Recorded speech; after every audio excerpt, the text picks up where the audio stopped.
Yo. Today's video is about reselling vintage watches.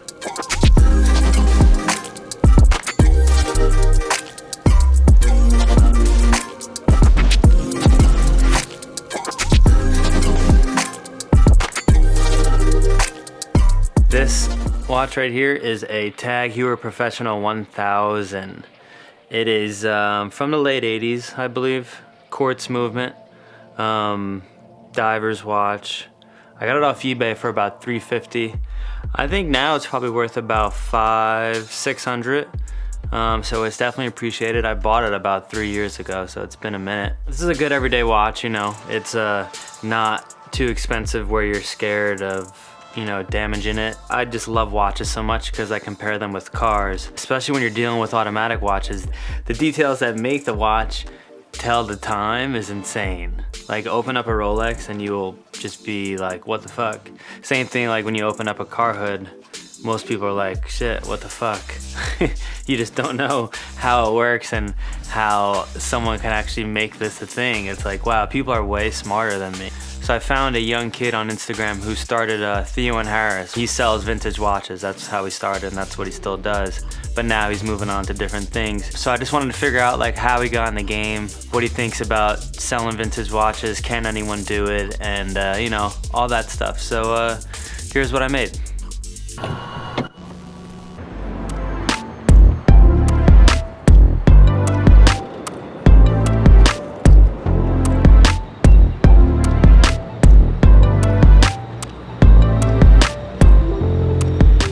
I never really had a job growing up, right? Like all my friends, like, you know, who worked at babysitting, DQ, blah, blah, blah, blah. And I always got flack for like not having one. So my mom one day like finally said, listen, everyone you know is working. This is kind of like a lazy thing. This is kind of embarrassing. You have to go to work. I said to my mom, listen, I don't know what I'm gonna do, right? I thought I liked clothes, and I do like clothes, but the medium I was working in, it wasn't working, right? I gotta try something different. Right? I want to start my own business. And I was like, I think that if I were to buy watches, I think I can sell them for more money than I bought them for, you know, in the most simple business possible. And she was like, and what makes you think that? I said, well, you know, while I've been in school, yada, yada, all I've been reading about from my spare time is watches, right? I know a lot about watches, right? This is before I even started professionally, right? She's like, okay, so what do you need? And I was like, well, I need money. You know, watches are quite expensive. Everyone in vintage watch retail starts off with at least a couple $100,000. I know guys who start off with $1 million, and that's considered not a lot of money, right? So all I had was 10 grand. Right? It was the birthday money that my mom and dad had saved from people giving me aunts and uncles for like 20 years. You know, it was like it's like $9,850 or some shit like that. So I said, I need that money. You know, and if you give me that money, I will make it more money, you know? And I had no idea if that was the truth. I mean, I took a shot, I sounded very confident, but I didn't really sleep well for months, you know? I no longer have 10 grand, and I have a bunch of watches. I'm like, what?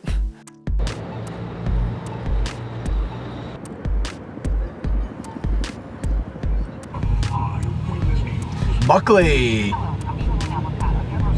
In the cab now, coming up to see you. Make sure you have cool shit. All right.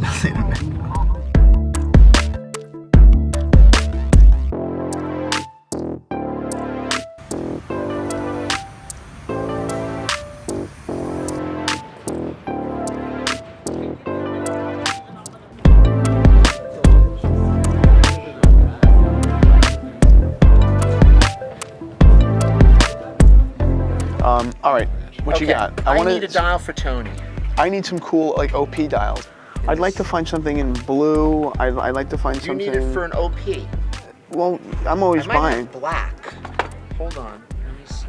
Like, look how interesting that blue is. Yeah, that's But that's for 1501. Yeah. Bracelet on that watch. You have a hat? Yeah. I could always take an extra hat. This is one of those 16750 dials. That's a really expensive with the enamel. Watches before my mom gave my dad that GMT Master were just material items, you know, and it wasn't until I saw a man who, you know, was rarely emotional cry over a material item. I was like, wait, there has to be something else going on here that I don't understand. And then I realized, it meant so much more. It was a symbol. It was a symbol of a poor kid getting this cultural icon of success. Even though he was no more or less successful 2 weeks before the Rolex than he was after the Rolex, it was 40 years or 35 cognitive years of wanting this thing, of wanting to arrive somewhere. And then he had it. Yeah, blue, red, yellow. Danny, could you smell that? Fuchsia.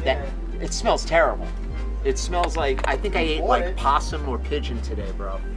From one of these food trucks. And it was bad. Yeah, I should. You want to open it and... You were walking away, the guy was No, they don't fucking have cracking smell up. vision. No, they had a line outside the place. Yeah, this one. With the initial $9,800, how many watches did you buy? I bought a lot of cheap watches. Maybe I had 20 watches, cheap in the grand scheme of vintage. Maybe I had 20, 25 watches. Yeah, and those are my worst investments, those first investments, because although I knew what I was buying, I was so scared, right? My better judgment was clouded, by just fear of investment. Like I said, it really wasn't until at least a year in that I began to have the confidence to say, no, I know this is a good investment. And even though it's a $3,000, upfront cost, I know I'll make more money on it. It's not a waste of my time. In the beginning, I thought I was going to make a business off of, selling very inexpensive watches at $75 profits. And my dad was like, you realize this isn't going to work, right? There aren't enough watches you could possibly sell, to make $75 and minus PayPal fees and all that shit and expect to, have a career.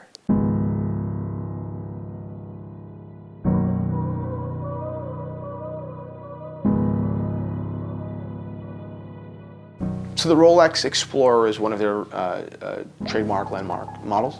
But the original Rolex Explorer, the watch that actually climbed Mount Everest with Sir Edmund Hillary, was not the Rolex Explorer that we know today, right? It wasn't even the original reference of that watch. It was a reference before, right, that eventually became the Explorer line. But this Tudor is actually probably more related in its design DNA to the original Edmund Hillary, Mount Everest Explorer than what Rolex actually produces. They made it really based off of this model, right? Because the design heritage from the Edmund Hillary Explorer has nothing to do with what we think of the Explorer. The Explorer's trademarks are an oyster case and they call it an Explorer dial, this 12369 dial. Edmund Hillary's watch did not have that, nothing to do with it.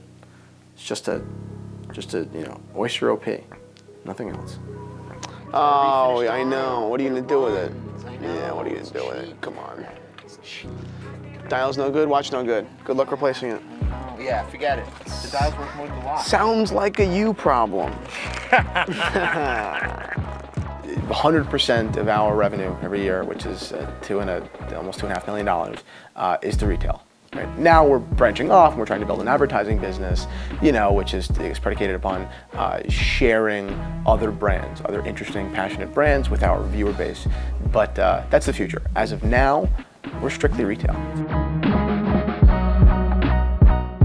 There are only a few things that we've pioneered at this company. Right? We've done everything we do is basically pretty mainstream. One of the two things we pioneered is getting young people into watches, into the watch flipping business.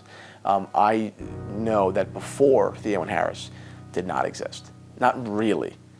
There was maybe one or two small dealers doing it, and not on social media, just at trade shows, because an uncle brought them or because a friend brought them, But we definitely were the first very loud, young people in this super exclusive, super expensive business. And now there are dozens of young, watch dealers, some with extraordinary amounts of capital, talking about inventories worth $10, $15 million. Wow, this is beautiful. It's a, pink gold rivet. Wow. What's this over here? Good luck finding another one of these, Yeah, right? you're not kidding. Hold on, wait.